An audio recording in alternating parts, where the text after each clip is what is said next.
looking at what the Silk Road was, the various routes. We looked at some of the cities along the routes. We then looked at who some of the people and the leaders were in the territories that the Silk Road crossed. And then today, we're going to talk about who was it that was traveling across the Silk Road, and take a look at some of the various categories of people who made the journey, some of them very great distances, as you'll see when I show you some maps. The questions that came up last week was the question of language.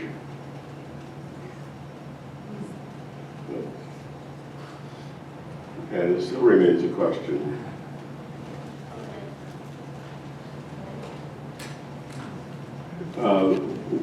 What this, and I'm not going to spend a lot of time on this, but basically this shows the language families of Asia, and the ones that I particularly want to point out are the ones that are in gray. Those are the Turkic languages. They are thought to have originated up in that gray area of northern Siberia, and then moved down into Mesopotamia, Anatolia, down in that area, and on into Central Asia. And if you look, the other big language family is Indo-European, and those are the purple, particularly the purple. Those are the Iranian languages, and the Indic languages, which are in blue. And important there is that little piece that moves up into Central Asia, where you see currently speakers of Persian languages in areas that are predominantly Uzbek, that is, or Turkic, but there's a lot of mixing in there. And some of the issues that our current problems have to do with ethnic groups and languages. There's a tremendous amount of information that's developed recently about these populations from a genetic point of view, looking at individual genes and being able to really trace potential origins. There's also a major question about the history of the Indo-European languages and where they arose and how they moved. So I just wanted to bring that up in response to that question about languages. Now, in each one of those big blobs of color, there may be 100, 200 different languages that are in that family. I tried to get a good family tree of the Indo-European languages, and it would have been so small that nobody would have been able to read it. There's just, the great diversity there.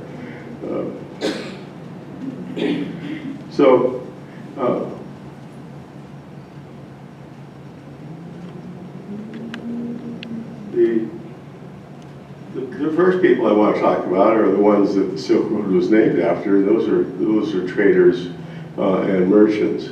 And I pointed out last time that key in the mercantile activities were a number of middlemen, and I pointed out particularly the role of the Sogdians. I just want to come back to that now.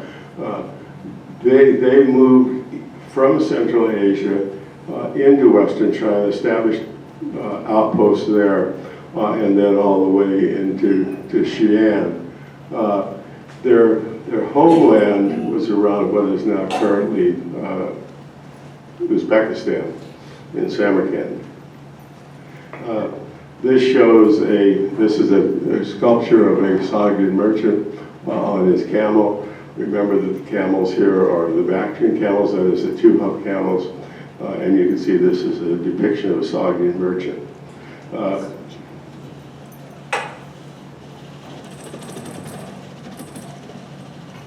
This is a fresco wall painting at the castle, or at the major building at Afrasiab. Afrasiab, remember, was the original city that subsequently developed into Samarkand.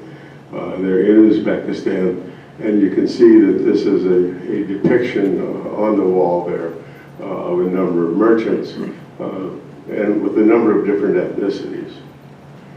Well, so basically most of what we'll be talking about, or a lot of what we'll be talking about, is the goods that the merchants were moving, and the merchants were, as I said to begin with, key to the Silk Road, because that's basically what it was developed for, was for trade. But there were a lot of travelers on the Silk Road in addition to merchants. And so that's what I want to talk about today, is who some of these people were, what kinds of things they did, and what did they represent. One group is what we would call travelers, people who just wanted to go someplace different, have a look around, see what was around, and so on. There were diplomats, that is, people who were sent from one ruler to another kingdom or to another area to represent a government or a leader in development of trade negotiations and so on, so that they were all diplomats. Key to what happens in the progress and the process of the Silk Road from an intellectual point of view are religious figures. And we've got monks going both from China down to India and from India up into Central Asia. And then there are other religious figures as well, but a lot of it had to do with the Buddhist monks. There were armies, people, conquerors. Key to that, for example, is the movement of the Arabs with Islam out of Arabia in the 8th century. There are a lot of battles, and a lot of history focuses on battles, and I really don't spend that much time. We did a lot of that if you were in the Ottoman Empire course. There was a great course, but there were armies. There were refugees. There were refugees that basically were displaced from their homes and had to move into new areas. Important was what I refer to as captive refugees. And that is particularly artisans that would be in a conquered country and would be taken back to the homeland of the conqueror to contribute to their growth and development. A small category were what were called princess brides. And these were women who were basically exchanged for good relationships, any way you want to look at that, with other leaders. And then the final thing I'm going to talk about, a major traveler on the Silk Road and actually contributing to the demise of the Silk Road was the Black Death, or the bubonic plague. So if anybody knows one person who was noted for traveling in this area, it's Marco Polo. Marco Polo, there's a long story, lots of stories, and I won't belabor the point, but basically traveled with his father from the Mediterranean through Central Asia, all the way to the palace of Kublai Khan. His story is that he worked for Kublai Khan for a number of years, and then interestingly, when he got back, like a lot of us do when we get back from someplace, he wrote a book, or actually dictated a book. So as I say, he based on his own accounts, he worked for Kublai Khan. He traveled overland, as you saw on the map, through Persia, across the Pamirs, south of the Taklamakan, that big desert in Xinjiang. And then he went back by sea. I think his feeling was that doing the overland once was more than enough. And this is also about the time that sea routes become important. And he could sail from China back to Italy. He was a Venetian, but he ended up in jail in a Genoese jail. The Venetians and the Genoese were major trade rivals, and he basically ended up in jail. It turned out his roommate was a professional writer, and so the story is that he dictated the accounts of his travels to his roommate, who subsequently wrote them up. His book is titled The Travels of Marco Polo. Some consider it not to be a book of travel and adventure, but rather a treatise of empirical geography is the term that's used. Other people say that he really didn't do it all, but there's kind of some differences of scholarly opinion, I guess is one way to put it. Some of his observations could be considered to be formulaic, that is really just kind of generalized discussions. Others are not based on direct observation, and others basically reflect mythology.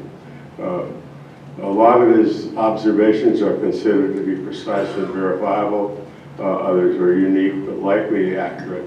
But one of the points that's made is that he doesn't really talk that much about Chinese things like foot binding and stuff like that. Well, his folks weren't the Chinese.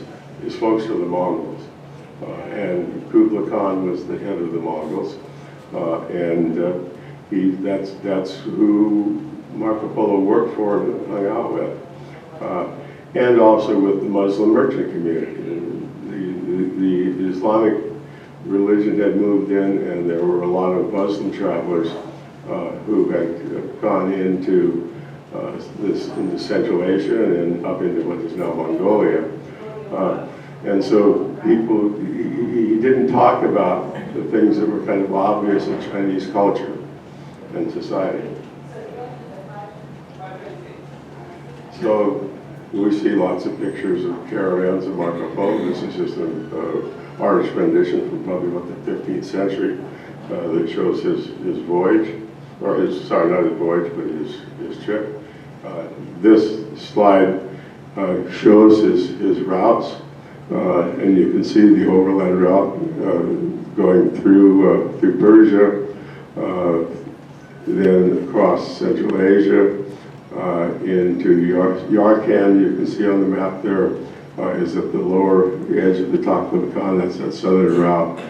Goes up all the way up to what is now Beijing, travels overland through much of China, and then sails from China back to a port on the Persian Gulf, and then overland back to India. Back to Italy. So basically, he's kind of set the trend from a historical perspective of people who made that trip. In the later 13th and 14th centuries, there were lots of travelers and lots of accounts of these travels. And I'm just going to talk about two European travelers. Most of what we know about the travelers, other than the religious figures, are Westerners who are going into China, as opposed to Chinese going to the West. The exception of that is the Buddhist monks. There were two Franciscan monks. They weren't peddling religion, but they were travelers, John of Carpini and William of Rubik. They went from Europe to the Mongol encampments in East Asia, and although they were trying to convert the barbarians to Christianity, they were really kind of aimed at cutting down on the Eastern peoples going to the West. And this was after the Mongol conquest. So, we've got the Mongols have swept off the steppes. They're now taken over Moscow. They've taken over Kyiv. They're decimated much of Anatolia, what was the Ottoman Empire. So basically, he was trying to get them. They were trying to first of all get them to be Christian, but also to kind of placate them to say, why don't you stay home? This is a rendering. This is John playing a Carpini, and he is there meeting with the great Khan. As I said, he was a Franciscan monk. He was sent as an envoy, so he's kind of a combination of religious traveler and diplomat. He was sent as an envoy of the Pope to the Mongol Khan. He traveled through the lands of Khan Batu, that's the Golden Horde, which is the Mongol groups north of the Caucasus, and in central or western, in eastern Europe. He reached Karakorum, which at that time was the capital of the Mongol Empire in Mongolia, what's now Mongolia, in July of 1246. And he invited the Khan to become a Christian. And the Khan basically replied, "Are you kidding? If he was going to become a Christian, and the Pope and all the princes would have to come and swear allegiance to him, he was not going to give up his role as the great leader without and become a Christian without the subjugation of the European troops, or European countries.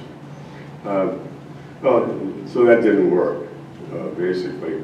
And then John left Karakorum in 1446, in November, 1246, carrying with him a letter to the Pope from the Great Khan, basically laying out what was expected of him by the Mongols.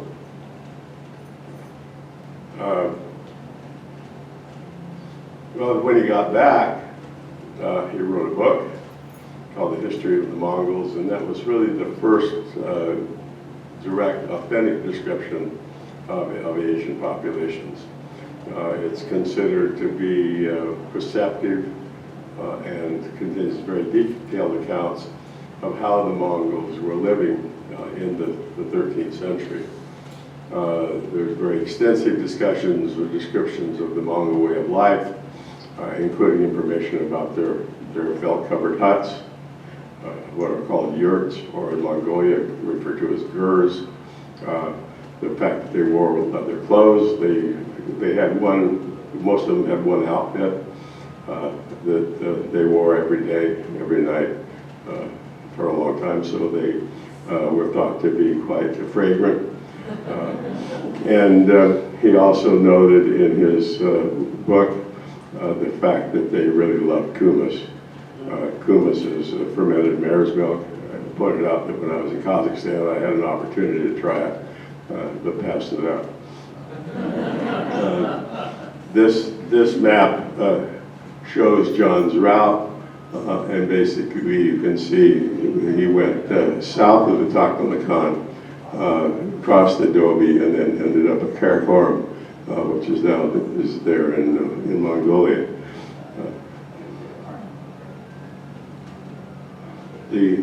The second of these Franciscan monks is William of Rubric, and he was a Franciscan friar from Flanders.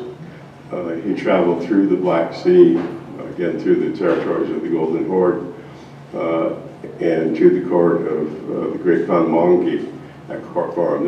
This was the Great Khan between Genghis Khan and Kublai Khan. He traveled as a missionary rather than as an ambassador, but he did bring with him, again, official letters from the king to the Great Khan. He went back home, made it back safely, wrote a book called The Journey to the Eastern Parts of the World, and talked about basically it was basically what we would now call almost an ethnography, that is a description of the ways and lives of the people, and talks about what the Mongol Empire was like in its pre-Chinese days. This is before the Mongols moved Mongols moved into what was Han China. His account did not become widely known until it was translated and then published late in the 16th century. This shows his route. You can see you can see that he goes across the Black Sea, north of the Caucasus, through southern Russia, north of the Sardara, and then on into Karakorum, when he came back a similar route, but then down through Anatolia back to Constantinople. So he was on the northern route. Well, these two guys kind of introduced the concept of religious figures that were very important on the Silk Road and the development of both the kind of the traditions and legacy of the Silk Road. There were followers of many faiths, some trying to recruit, others simply living, and the most prominent ones in the history of the Silk Road, ignoring the Muslim masses that came in with violence. They were bringing religion, but they were probably more importantly bringing subjugation. So the most prominent ones that people talk about in talking about the history and development of the Silk Road are Buddhist monks. And the Buddhist monks would go from China to India, visiting holy sites, and they were oftentimes looking for, monks would be looking for Sanskrit text that could be translated back into their home language, and then simply pilgrims, people going on pilgrimages. A very early figure in this progression was a fellow named Fahu, or Dharmakara. He was born in about 230 CE, had a very thorough education in Chinese classics, and was said to have a reading knowledge of all the languages of Central Asia. So he was one of the first pilgrims to make that trip. A second guy whose name I won't even try to stumble over was from Kucha, which is one of the major cities on the southern route around the Taklamakan.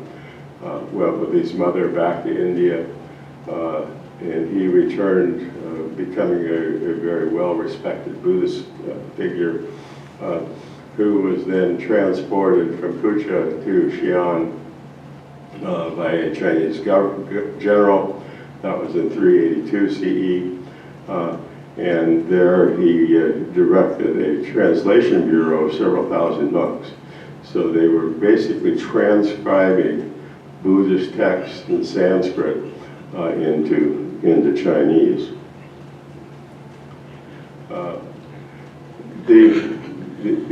The traveler monks is a general category, and these guys played very important roles in the transmission of Buddhism and other religions along the Silk Road. There are a number of travel narratives that they wrote, and these provide insights into the perils of travel and also the nature of the communities that they encountered.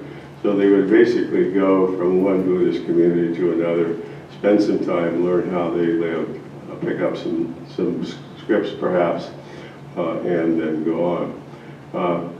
They really, through these travels, improved, enhanced their knowledge of the doctrines of Buddhism. They then, as I say, brought back to China the texts which were translated. And then, in addition to texts, importantly, they brought back Buddhist iconography, that is the art and the sculpture and the figures that play such a key role in Buddhism.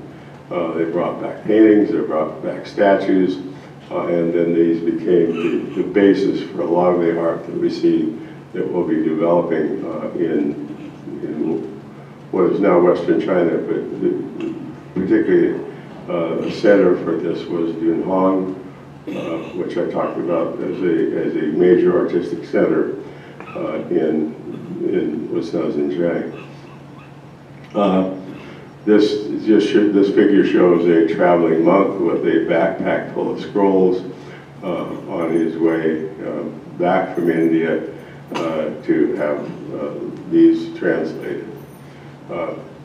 Two key religious figures I want to mention. These are the names that kind of pop out when you're thinking about this.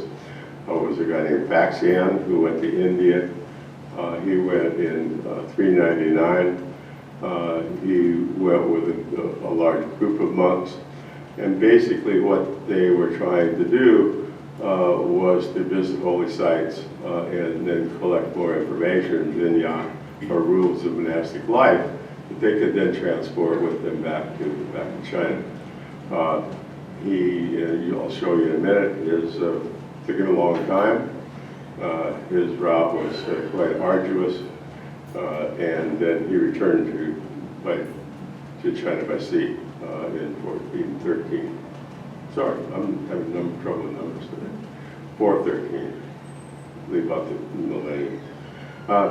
Probably the most famous of the Silk Road monks, or most famous of the pilgrims, was a guy named Zhuang Zhang in the Tang area later.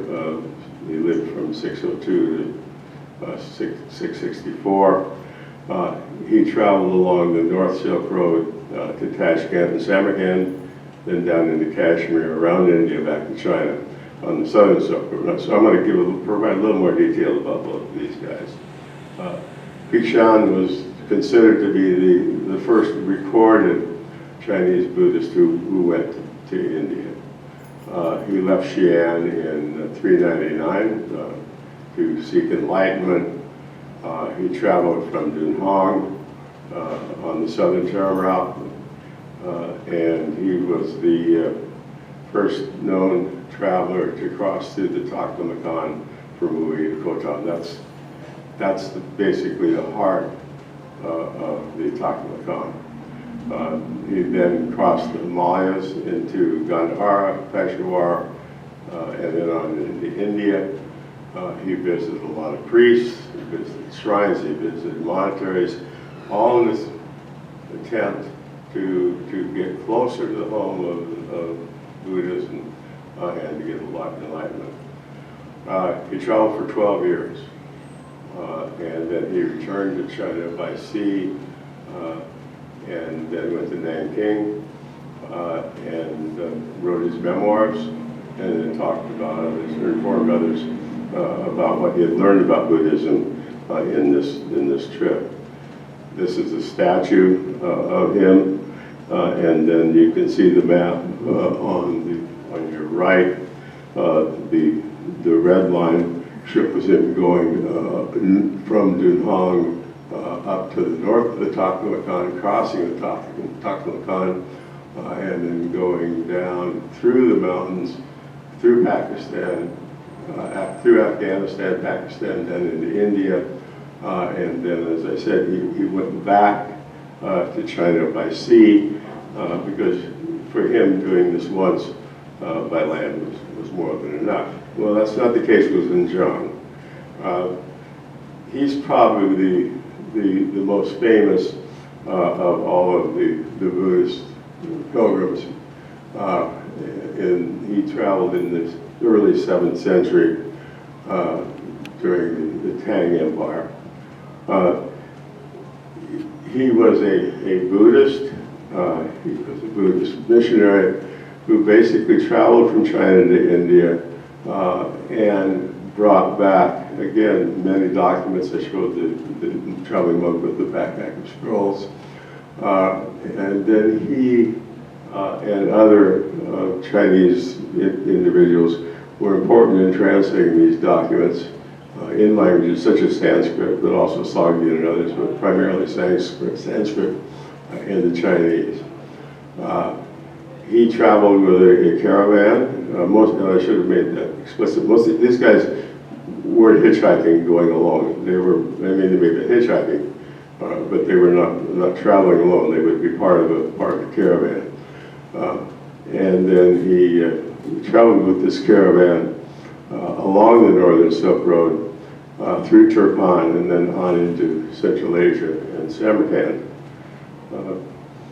He went from Samarkand into Bactria, which is in what is now northern Afghanistan, then crossed through the Hindu Kush Mountains and into India.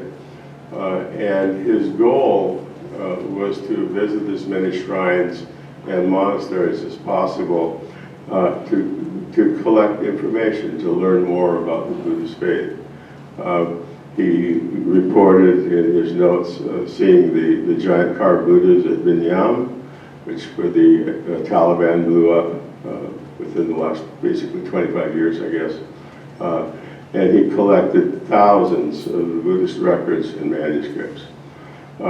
He then went back to Xi'an via the Pamir Mountains, Kashgar and Dunhuang, and then spent the rest of his life in a monastery near Dunhuang, where he wrote a detailed account of his travels, translated many of the sutras, the Buddhist texts, into Chinese, texts that had been originally in Sanskrit.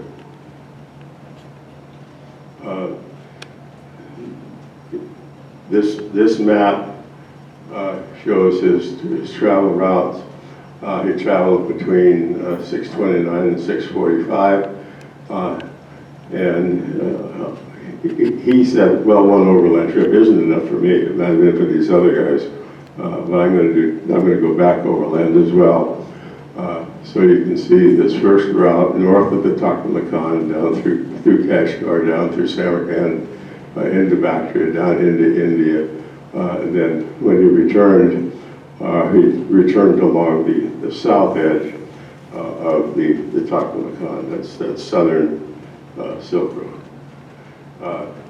This is a statue of him that's in current Xi'an. You see that's a wild goose pagoda there, wild goose pagoda. And then this is a pictorial representation of him, again with a backpack full of scrolls.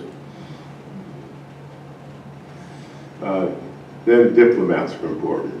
And in the 2nd century BCE, the emperors of the Han Dynasty sent their first diplomat, Zhang Qin, west to negotiate an alliance against the Xiongnu people. Remember, the Xiongnu were the people up on the steppes, and what he was trying to do was to get other peoples south of the Xiongnu to collaborate with the Han Chinese against the Xiongnu. At the peak of the Silk Road, basically all the major powers were exchanging emissaries. Chinese envoys traveled to Samarkand. Their Sogdian counterparts went the opposite direction. And at Afrasiab, in addition to the paintings, the frescoes that show the merchants, there are some that show envoys, which are carrying rice from the native land. These were probably the people who traveled the furthest distances on the Silk Road because they had to go from one capital or one center of power to another. The Parthians had sent diplomats to the Chinese, and between the 5th and the 7th century CE, this is pre-Islamic, the Sasanian dynasty in Persia sent at least 9 missions to the Chinese court and received 3 in return. The Tang Chinese later sent a mission to Sogdian courts of Samarkand, where the Sogdians sought Chinese protectorate status, again in order to ward off their northern neighbors, that is the steppe peoples. And these diplomatic missions were customarily marked by a very massive exchange of gifts. Think of Trump, for example. So one of these people who was important as an envoy was a guy named Zhang Qin, and this is a contemporary painting of him and then showing him moving into Central Asia. He was a great Chinese traveler, traveled in Central Asia in 138 BCE. He was a Chinese governor or general and an envoy, and he's basically credited with opening the Silk Road. His mission was from the Han Emperor Wudi to recruit the Wenxi people to form an alliance against the Xiongnu. Remember, I mentioned looking for alliances to repulse the Xiongnu, those steppe peoples. He led a very large caravan along the north rim of the Terra Basin, through the Pamirs, into the Fergana Valley. And that Fergana Valley is now part of Uzbekistan, but it's the home of the heavenly horses that I talked about earlier in the course. He traveled from there west into Sogdiana, Bactria, and then returned to China by the southern Terra route, around the southern edge of the Terra Basin. He returned from his travels, accompanied by embassies from the Wusan and horses. He didn't come back with any heavenly horses, but regular horses. And his missions really led to the formalization of trade, especially the silk trade between China and Persia. He was promoted to State Minister of Foreign Affairs, and some people say perhaps that he could be considered as the father of the Silk Road. This is a Chinese painting showing foreign envoys to the Tang court. Then this is in Afrasiab. This is the Chinese delegation to Afrasiab. Remember that this is the homeland of the Sogdians. And you can see the Chinese delegates all on the bottom left there. And then this was a Chinese hand scroll from Xi'an that shows all the different foreigners that were envoys to China. You can tell they're all caricatures of what those people looked like to the Chinese host. So we got diplomats. Now, we've also got armies. The armies had a tremendous impact. They basically destroyed, murdered, and pillaged, collected hordes of booty, and to a large degree wiped out the economies in times of war. But on the other hand, in times of peace, they stimulated the economies of the garrison towns, that is, the towns where the troops were stationed, enriched their suppliers. So it was, if they came in, well, they blew the hell out of you, but after a while, if they stayed, then they became good customers. This is a contemporary painting of the Persian army charging on their steeds. And the presence of the armies then led to refugees, people escaping, and refugees were considered to be very important travelers on the Silk Road. For example, the first migrants came from the Gandhar region of what is now Afghanistan, Pakistan, into the western regions and settled in southern Naya. You probably don't recall, but when I talked about Naya, I talked about the fact that there were coins there from India and Pakistan. So wherever armies went, there were refugees, and then after wars, many people were involuntarily relocated. They were trying to spread out populations to avoid the development of a critical mass that could oppose them. And then a notable example was the last Sasanian king of Persia, who basically, when they came after him, he went to China. This was in response to the Muslim Arabs coming into Persia. So they just pushed him and his entourage further east or far east into China. Well, an interesting and important category of refugees are what are referred to commonly as the captive refugees. And these were men and women who were enslaved and either taken back to the homeland of the marauders and put to work or sold in slave markets. The women were often taken as wives and concubines, but particularly important were artisans who were considered to be quite valuable, usually spared and then sent back to the capitals of the conquerors. And this, the classic example of this is the people that Tamerlane captured and sent back to develop the glory of Samarkand. But there were musicians and dancers. As I said, Tamerlane erected Samarkand with captive architects, irrigation experts, tile makers, gold and silversmiths, and artisans. Genghis Khan, when he took over China, transported whole towns of weavers back to northern China to make silks for the courts. And then technical innovations often traveled with these artisans. And when we talk about the things that traveled on the Silk Road, we will talk about those technological innovations. This is just an old illustration showing a weaver, a silk weaver. This is the contract in Sogdian, in case you can't read it. Contract for a slave girl.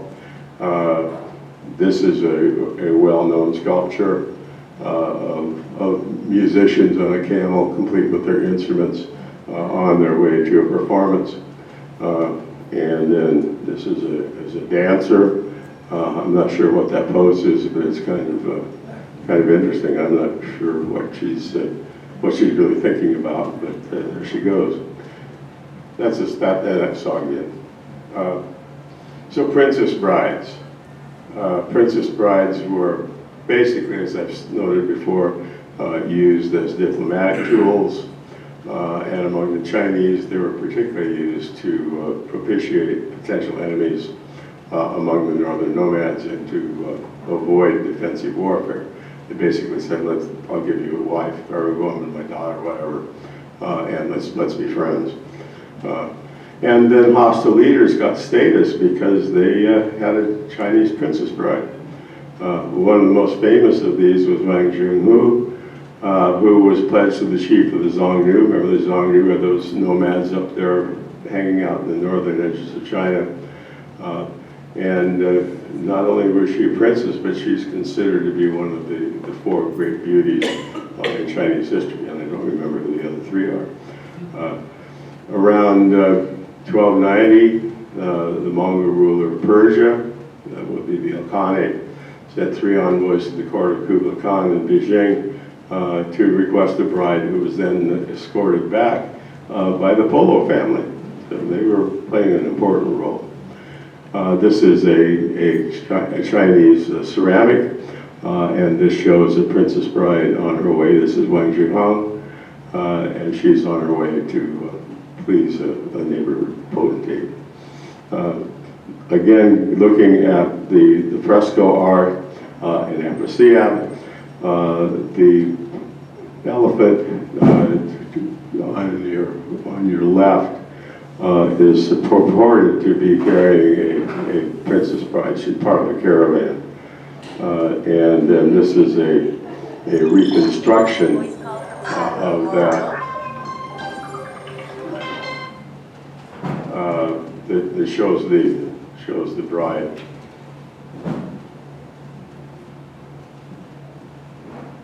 Here, with her courtiers and her geese and all the horses there. Well, then we get to explorers, and John King, the hand general in the 2nd century CE discussed earlier, traveled west, and he wrote a report on the western regions, which opened up a whole new territory to Chinese trade. and expansion.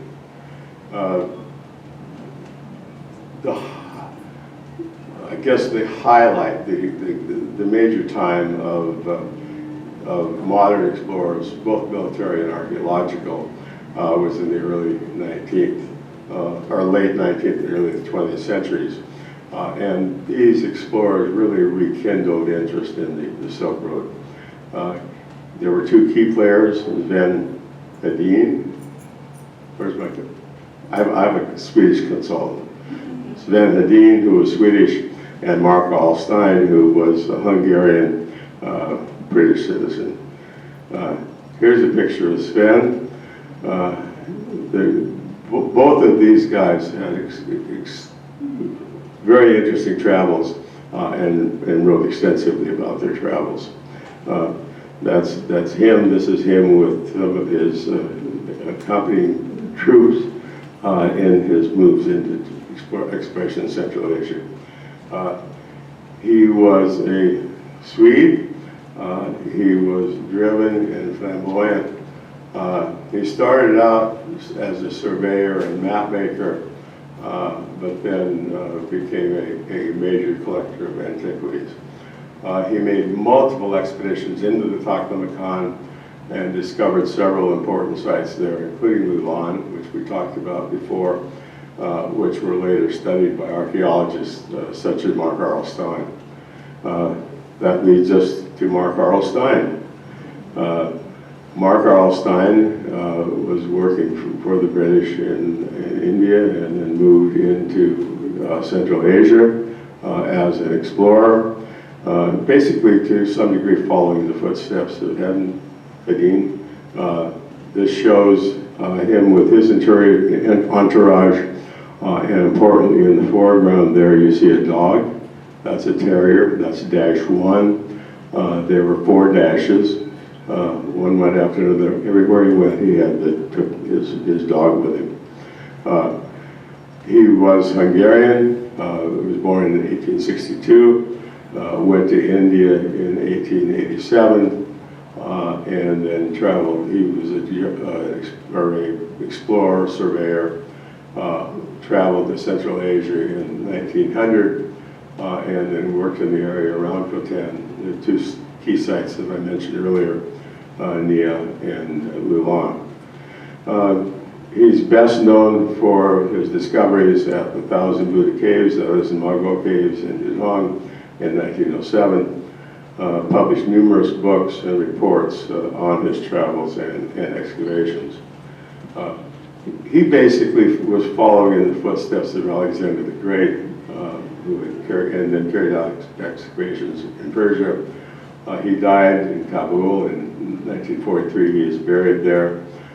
He's probably the most famous of the Silk Road explorers, and is considered as a thief by the Chinese, and we'll talk about some of that when we talk about some of the art and so on. But played a key role in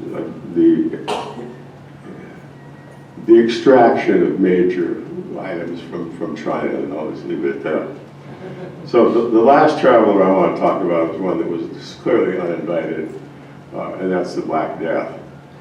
The Black Death is another name for the bubonic plague, and basically it spread from China into Western Europe and had very far-reaching social, economic, and political effects for all of Eurasia. If you got it, it didn't last very long. You can see the sores; those are the buboes, and you can see here on this map the route that it took. Beginning somewhere here around 1320, moving through the Canada of the Gold Board, and the key entry point into Europe is considered to be this port right here in the Black Sea in Crimea. From there down to Sicily, and then spread from there throughout Europe. It's considered to be, as I say, one of the last travelers on the old Silk Road. and it basically devastated Eurasia in the middle of the 14th century. It began somewhere in China, Mongolia, about 1320, dramatically decreased the size of the population, and perhaps contributed to the end of the Yuan dynasty, one of the major dynasties in China. It's caused by a bacterium, Yersinia pestis. That bacteria is carried by fleas and rats.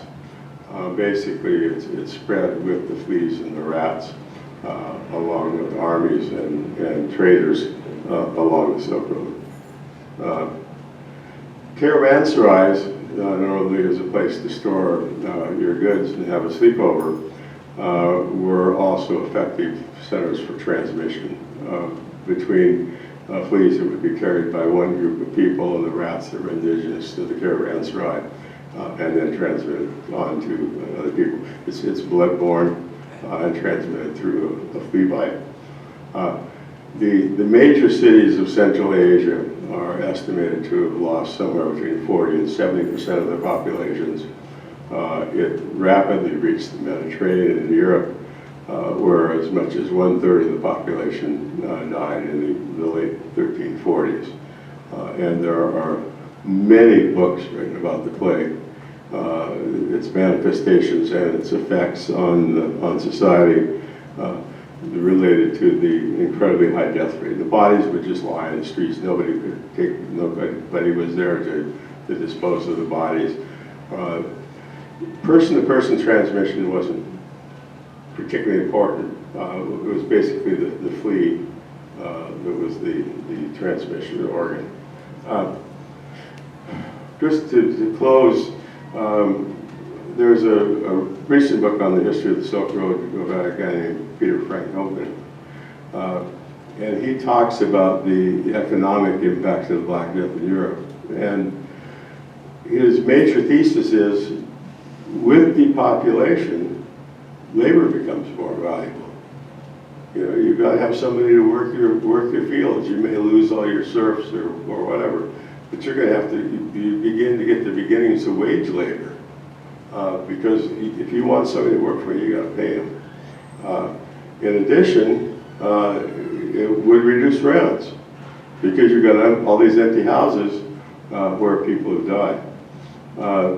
Well, with this increase in wages, then you've got a new consumer base that stimulates demand for luxury goods, fashion, and it's thought that perhaps this contributed to the rapid growth of the textile industry in Europe, because you've got wage workers and you've got this large labor supply. And his argument is that this basically changed the balance of trade for Europe from import to export. They were making all their own stuff and they could send it someplace else and they didn't have to get it, particularly textiles from the Middle East or from China. And in fact, they shipped the other way. European textiles flooded the Middle East. Silk had been introduced in Europe several hundred years earlier, so you had a good silk trade. This led to the contraction of the industry in Persia and China, and basically contributed to his thesis is that this was a major contributing factor to the demise of the Silk Road. The other thing that was happening about this same time, we've got a kind of a perfect storm. About this same time, the European countries are beginning to explore the East by sea. You've got the Portuguese navigators, the Portuguese explorers, the Spanish, moving into Indonesia, into Dutch East Indies, establishing trading posts. And travel and transport of goods by sea is much more efficient than travel by camel. And so basically what you see is the replacement of the Silk Road with the sea routes. And we'll talk a little bit more about that later, but this is a good introduction to it, that you've got the decimation of populations, you've got the change in from a consumer economy to a manufacturing and export economy, and at the same time, you're developing new routes that are much more efficient in transmission of both goods and ideas by sea, and so that the days of the camel caravans are numbered. And I'll close with there. I finished on time. And I've got time for some questions if you'd like. Yeah. So you'll have to refresh my memory. So in talking about the monks that traveled with Buddhism, going from India to China and back, Right. and then you've got the Buddhist missionary in the 700s. So was Buddhism well established in both India and China before the Silk Road became so popular? It was well established in India and then moved from India into China. The question is relationship between Buddhism and India and China. It started in India, moved into China. And I'll talk about Buddhism. I think that's on next week's schedule. Yeah. The slide that you have the dates for Marco Polo and some of the other explorers, it looked to me, at first I thought he was only 24 years old when he died. I thought it was birth and death, but I think it 24 years was just the period. The question is, the dates on the Marco Polo slide do cause double take. The top two, I could go back to it, but the top two were when he was born and died. The bottom two were when he was traveling. Yeah. Yeah, Rita. I've always heard a connection between the Silk Road and gypsies. Is there such a connection? Not that the question is whether there's a relationship between Silk Road and gypsies. Not that I'm aware of. Okay, thanks. I mean,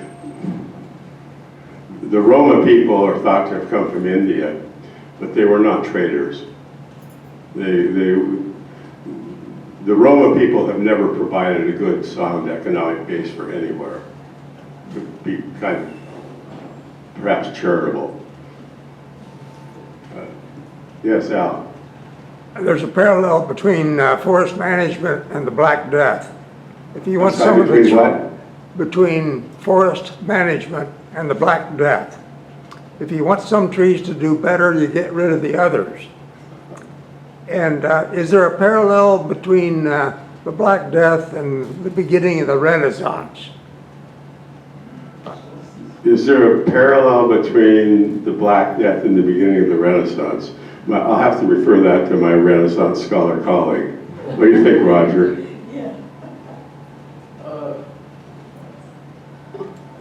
I know it's not fair, I'm sorry. Yeah, the problem is there's a chronological gap that's pretty severe in between the two. So I'm not so sure. Okay, Roger's point is there's a chronological gap. The Renaissance is in 1500s, late 1400s. Yeah, late 15th century. Late 15th century, late 1400s, yeah. Yeah, If the argument is that the clay caused getting rid of the rabble and allowing the elite to rise, how could the fleas tell the difference? well, I don't think they're, I wouldn't argue that they got rid of the rabble. They got rid of everybody. I mean, the fleas were non-discriminatory employers, or whatever the term is. You know, the priests died. There wasn't anybody to give last rites. So it was much broader than that. It was not a restrictive, selective mechanism. It basically wiped out everybody. Because nobody had good sanitation. Nobody had good facilities. So it was basically an equal opportunity employer. Somebody else question? Okay, gosh, 11:28. I mean, thanks a lot.